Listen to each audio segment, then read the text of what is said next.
जय हिंद दोस्तों। इस वीडियो में हम वीवीआई प्रश्न जो कि 10वीं के एग्ज़ाम में हर साल पूछे जाते हैं उन प्रश्नों को देखेंगे। तो आइए हम अपने पहले प्रश्न को देखते हैं, जो कि पहला प्रश्न 2011, 2015, 2017 और 2019 और 20 में भी पूछे गए थे। तो उन प्रश्नों को हमने इंक्लूड किया है जो सिर्फ वीवीआई है। अगर आप इस पूरे वीडियो को देखते हैं तो आप इन प्रश्नों को आसानी से सॉल्व करेंगे जो कि हर साल बोर्ड एग्जाम में पूछे जाते हैं। तो आइए हम अपने पहले प्रश्न को देखते हैं। हमारा पहला प्रश्न है, ABC एक समद्विबाहु समकोण त्रिभुज है जिसका कोण C समकोण है। सिद्ध कीजिए कि AB square equal to 2AC square. सबसे पहले यहाँ कहा गया है कि त्रिभुज ABC समद्विबाहु और समकोण त्रिभुज है। तो एक हम समद्विबाहु और समकोण त्रिभुज बनाते हैं। ये हमारा एक समद्विबाहु और समकोण त्रिभुज है जिसका कोण C 90 डिग्री है और कहता है कि त्रिभुज ABC समद्विबाहु है। तो ये दोनों भुजा आपस में बराबर है।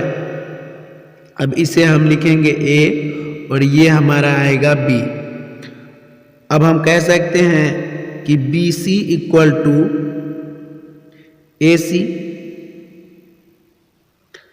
क्योंकि यहाँ दिया गया है कि त्रिभुज ABC समकोण और समद्विबाहु है, तो BC और AC आपस में बराबर होंगे। अब त्रिभुज जो है समकोण है, तो समकोण त्रिभुज में कर्ण का स्क्वायर लंब और आधार के स्क्वायर के बराबर होता है। या हम इसे लिख सकते हैं कि AB square equal to BC square plus AC square. कर्ण का वर्ग बाकी दो भुजाओं के वर्गों के योग के बराबर होता है। तो यहाँ पर AB स्क्वायर बराबर BC square plus AC square होगा। अब इसे AB स्क्वायर को AB स्क्वायर लिखेंगे और बराबर BC जो कि AC के बराबर है, तो BC के बदले में हम लिखेंगे AC का स्क्वायर और प्लस AC का स्क्वायर। या इसे हम लिख सकते हैं AB स्क्वायर इक्वल टू यहाँ AC स्क्वायर और यहाँ AC स्क्वायर है, दोनों को जोड़ेंगे तो 2AC स्क्वायर होगा। यही हमें सिद्ध करना था। दूसरा प्रश्न है, दो समरूप त्रिभुजों का क्षेत्रफल 36 सेंटीमीटर स्क्वायर एवं 81 सेंटीमीटर स्क्वायर है। यदि पहले त्रिभुज की ऊंचाई 4.8 सेंटीमीटर हो तो त्रिभुज की संगत ऊंचाई ज्ञात करना है।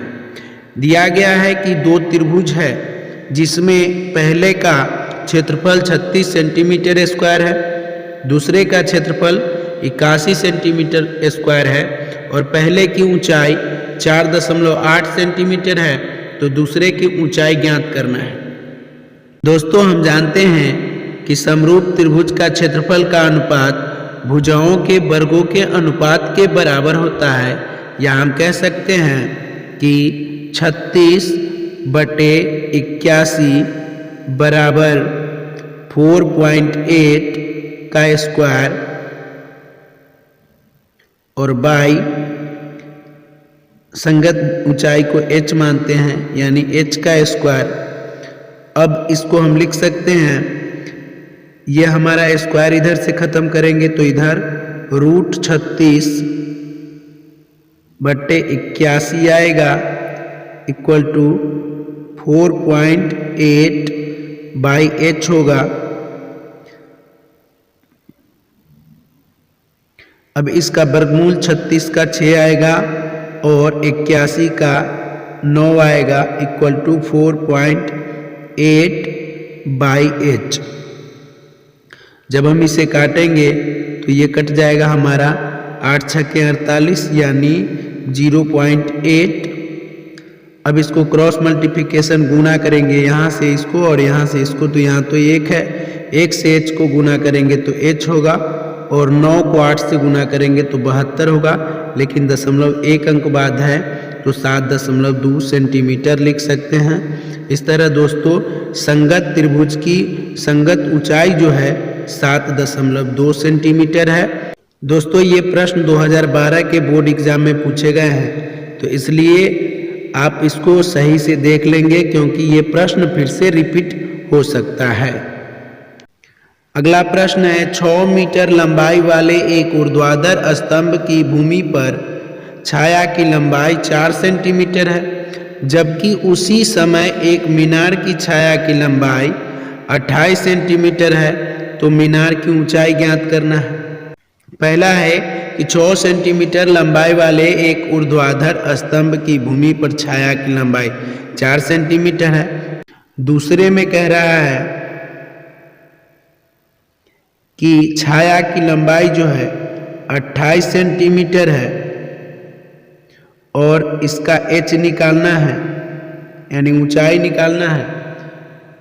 तो दोस्तों एक ही समय में दोनों फिगर बन रहे हैं या एक ही समय में दो त्रिभुज बन रहे हैं, तो दोनों त्रिभुज जो होगा एक दूसरे का समरूप होगा और समरूपता के नियम कहता है कि दोनों त्रिभुज की संगत भुजाएं जो है आपस में समानुपाती होगा।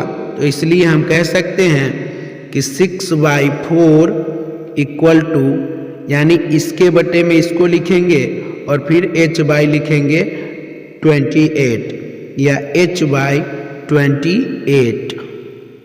अब इसको और इसको कट करेंगे तो 7 चौके 28।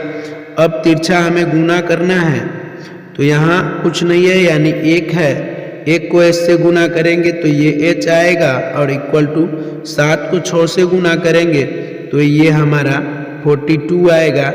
इस तरह हमें मीनार की ऊंचाई 42 मीटर प्राप्त होता है। तो दोस्तों ये प्रश्न 2015 के बोर्ड एग्जाम में पूछे गए थे। उम्मीद है कि इस बार भी बोर्ड एग्जाम में ये प्रश्न पूछा जा सकता है। यदि आपको ये वीडियो हेल्पफुल लगा हो तो पहले वीडियो को एक लाइक करें और फिर चैनल को सब्सक्राइब करें, साथ में बेल आइकन दबाना न भूलें, जिससे कि आपको हर एक वीडियो का नोटिफिकेशन जो है मिलता रहेगा।